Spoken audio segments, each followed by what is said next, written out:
ætlum að taka hérna dæmin í 5.5 þar sem við erum að nota höfuðsetningu stærðfræðigreiningarinnar og við erum þetta líka að nota svolítið mikið keðjuregluna í þessum dæmum. Ég ætla að vinna mig bara í gegnum þessi dæmi. Fyrst var dæmi 40. Þá hefur að diffra heildi frá t upp í 3 af sínus af x deilt með x dx. Og hérna erum við með t í heildis mörkunum sem er breyta og við erum að diffra með tilliti til t. Við erum aftur að móta heilda með tilliti til x, þetta hérna fall. Og við notum höfuðsetninguna, hún kemur hérna, og skrifa hana hérna fyrir neðan. Ef við erum að diffra með tilliti til t, heildi frá fasta upp í t, að má vera hvaða fasti sem er, f af x dx, þá fæ ég akkurat bara f af t. Við erum sagt við séum að heilda og svo diffra, endum við á sama stað og við byrjuðum á ákveðin hátt, nema við erum með f af t hérna sem er í mörkunum. Og við erum með næst í þetta, nema við erum með t í neðri mörkunum, og þá notum við eina af reiknireglunum fyrir heildi sem sagði að það er það sama og segja heildi fremur upp í t í mínus. Þar segir við breyti skipt á mörkunum, þá setjum ég mínus hérna fyrir framann. Og nú lítur þetta alveg eins út og höfuðsetningin segir til að við fáum mínusin út fyrir svega og við fáum sínus af t deilt með t. Og þá erum við komið með svarið í dæmi 40. Nú, við skulum mynda okkur í næsta dæmi bara. Skrifum það hérna. Það kemur hérna, þetta er dæmi 42 og þá erum við að heilda, við erum með margfeldi af x í öðru við heildi frá 0 upp í x í öðru af sínus af u deilt með u du. Og við erum sem sagt með að diffra þetta með tilliti til x, það er í raun og veru svíi hérna í kring, það hefur verið aðeins skýrar að hafa þennan svega, svo maður vita að maður sé ekki bara að diffra x í öðru. Og þegar við erum að diffra þetta svona, þá erum við með margfeldi af tveimur hlutum. Við erum með x í öðru og svo erum við með þetta hérna fall. Þannig að þegar ég ætla að diffra þetta, þá ætla ég að nota regluna fyrir margfeldum tveggja falla. Þegar ég er að diffra margfeldi tveggja falla, f diffrað sinnum g pluss f sinnum g diffrað þegar ég er að diffra f sinnum g.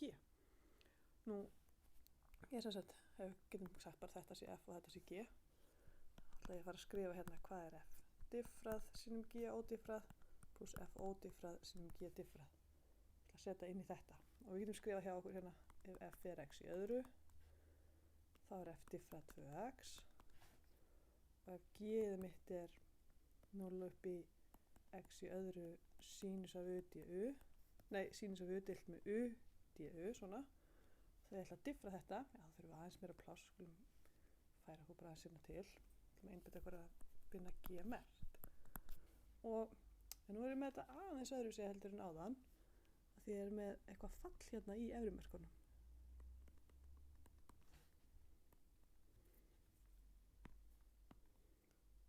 Við getum sagt þetta að líti einhvern veginn svona út. Ég er með eitthvað fall g af t, skiptir ekki allir máli hvað breytan heitir, og svo er ég með mörkin hérna frá fasta upp í fall af x, af því ég er með x í öðru, ekki bara x.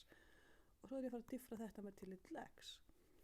Og þá sjáum við hérna fyrirlestraglósunum að þá þurfum við að nota keðjuregluna. Þetta er sagt, hérna er ég með innra fallið f af x. Þetta gefur mér þá g í f af x sinnum f diffrað. Og ef við yfirfærum það á þetta hérna fall, þá er þetta hér fallið mitt g og þetta fallið mitt f. Þannig að g diffraði þessu tilfelli verður sínus af x í öðru deilt með x í öðru sinnum x, það er sem sagt þessi hérna, g, þetta hérna fall tekið í punktinum x í öðru sinnum f diffrað sinnum x í öðru diffrað sem er 2x. Þannig að ég fæ 2 sínus af x í öðru deilt með x þegar ég er búin að einfalda. Ok, nú erum við búin að setja saman, búin að skrifa hjá okkur alla partana sem við þurfum hérna í þetta. Það ætla ég að fylla bara inn í.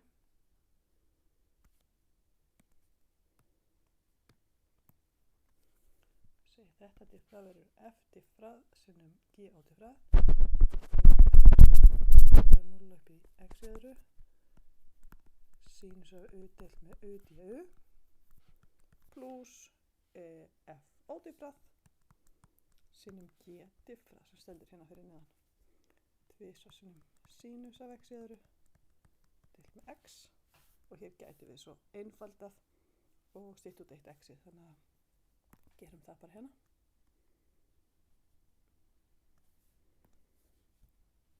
Fáum tvisvar sinnum x sinnum sínus af x í öðru. Munið þetta var hérna 2 sínus af x í öðru deilt með x sinnum x í öðru. Það einfaldast í þetta hér. Þannig að svarið er komið hérna.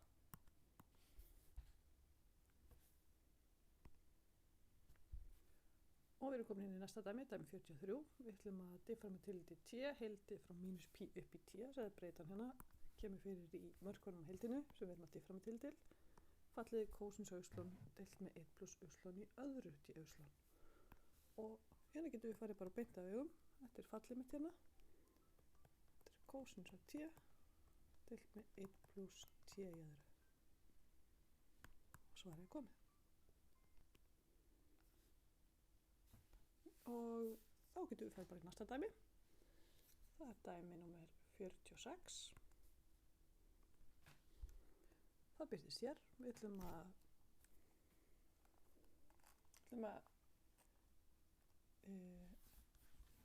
finna hámert í tveimur, þannig að ég ætla að byrja á að finna hámert, ég ætla að byrja á diffra fallið mitt hérna og svo setja ég inn 2 fyrir x. Þannig að við vindum okkur í þetta.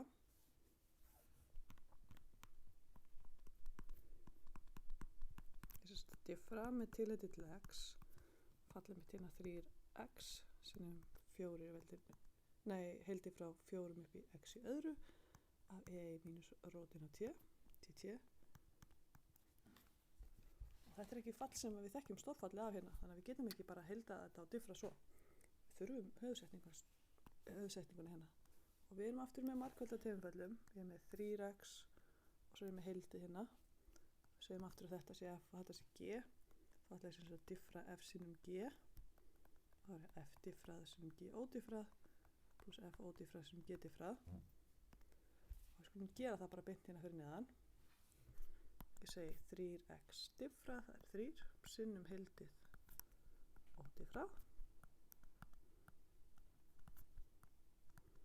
pluss 3x ódiffrað sinnum þetta hérna diffrað.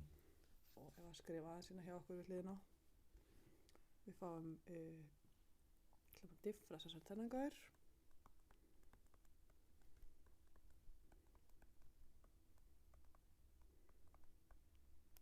Við erum með fall hérna af x og ég er að diffra með tilliti til x, þannig ég þarf að keðregluna. Það myndi fá e í mínus x í öðru rótin af því. Þetta er ljótt hjá mér, býtu, ég ætla að pröfa aftur. Mínus rótin af x í öðru svona betra. Þá er ég komið með f af ytra fallið í innra fallinu sinnum x í öðru diffrað. Kannski pröfum að skrifa aftur hérna. Hvað erum við að tala um? Við erum með ddx af einhverjum fasta upp í f af x af einhverju g af t dt. Þá þarf ég sem sagt að taka g í f af x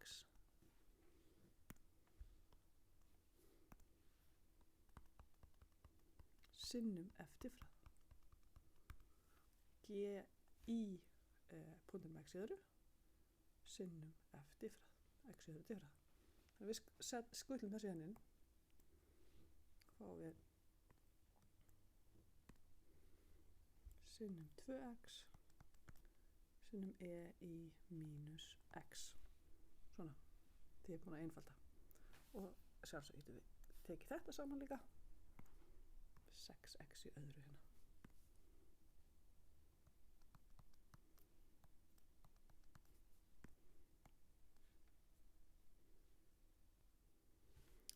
Nú veit ég að ég er að fara að skoða þetta í punktunum x eftir 2, þannig að veit að x er stærri en 0.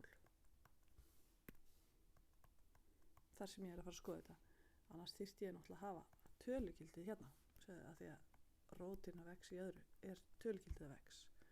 En ég er að fara að skoða þetta í punktunum x eftir 2, þá er ég með positíft x og það er það bara plus x hana. En maður þarf að passa að hafa þetta allt með í huga. Nú reiknum við afleiðina í tveimur. Fá þrisvar sinnum heildi frá 4 upp í 2 í öðru e í mínus rótin af t til t pluss 6 sinnum 2 í öðru sinnum e í mínus öðru. Og svo hvað gerist hérna? Ég er að heilda frá 4 upp í 4. Ég er að finna flatamáli undir ferlinum frá 4 upp í 4. Það flatamáli er að sjálfsögðu 0. Það er ekki heildi yfir neitt bil. Þetta verður 0. Heildi frá a upp í a af einhverju f af x dx er bara 0. Þannig að út úr þessu öllu saman kemur hún mikið sem 4 sinnum 6 sinnum e í mínus 2.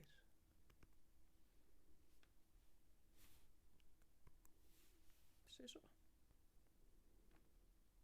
Þá eru öll dæmin úr kafla 5.5 sem við reiknum í þessari viku komin.